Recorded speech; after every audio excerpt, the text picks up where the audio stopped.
Hello everybody! From my home to yours, God bless you. Pastor Arnold po. Pag-usapan po natin ang kababaang loob ay nagpapatibay ng mga relasyon.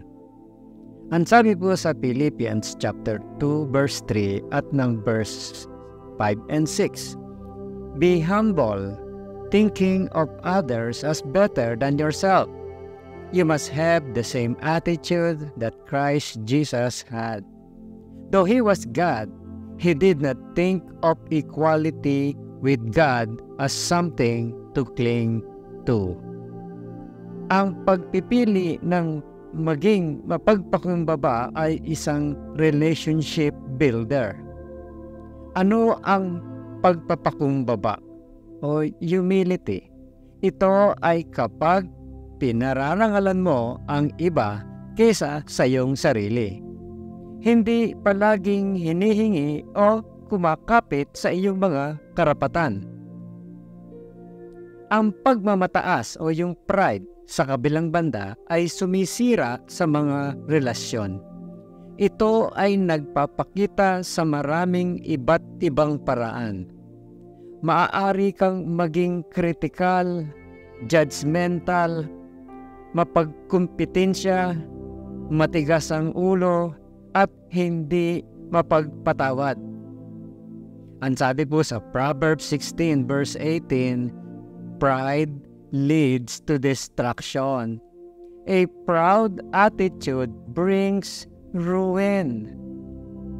Ang pagmamataas ay dinadaya din ang sarili. Kapag may problema ka sa pride, nahihirapan kang makita ito sa iyong buhay. Ngunit ang iba ay nakikita ito sa iyo. Ano ang hitsura ng pride o pagmamataas sa isang relationship? Palagi kang nagbibigay ng payo, ngunit hindi mo ito hinihingi. At hindi mo maamin kapag mahirap ang buhay. Ang lahat ay nagsasabi, oo, itong nakaraang linggo ay napakahirap. Ngunit tila sa'yo, hindi mo maamin na meron kang anumang mga problema. Ngunit paano gumaganap ang pagpapakumbaba sa isang relationship?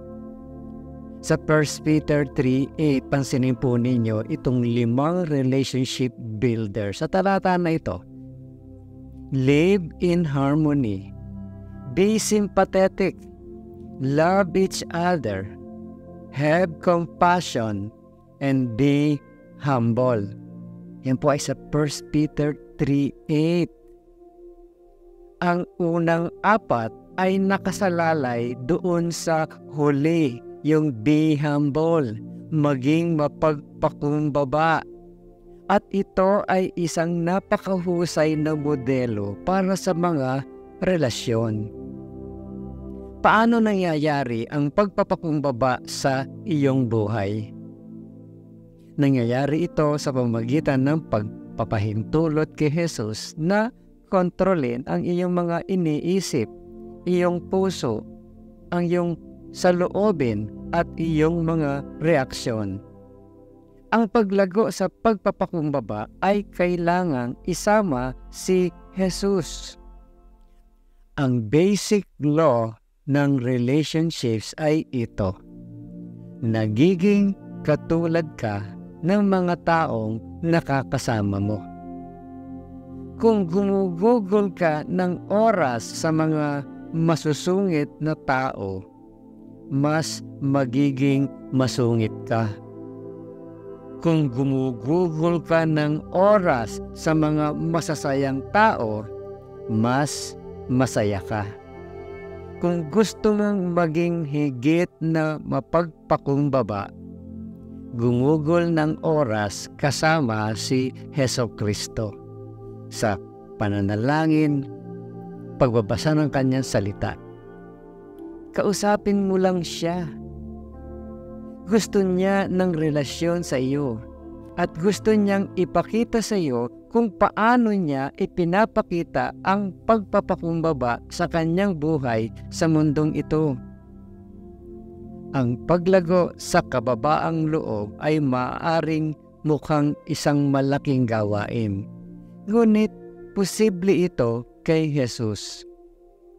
Gawin ang unang hakbang tungo sa pagpapakumbaba sa pamamagitan ng pagkilala kay Jesus at tutulungan kanyang maging isang relationship builder. Think about this, my friend. How does pride show up in your life in small, seemingly unimportant ways? Paano ba daw lumalabas ang pagmamataas sa iyong buhay sa maliliit, tila hindi mahalagang mga paraan? Think about that. Pangalawa, in your own life, how have you seen the connection between being humble and spending time with Jesus? Think about how you act when it has been a while since you've connected with Jesus.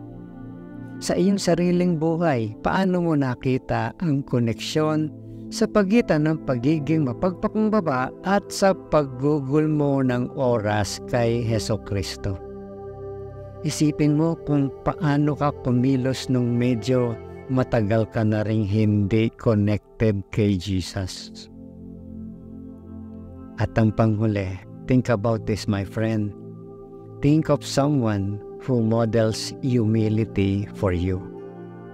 What about them stands out as humble? Isipin ang isang tao na huwaran mo sa kababaang ng loob para sa iyo. Paano sila namumukod tangi bilang mapagpakumbaba? Have a great day, my friend. At huwag mong kakalimutan kung sino ang gumawa ng araw na ito.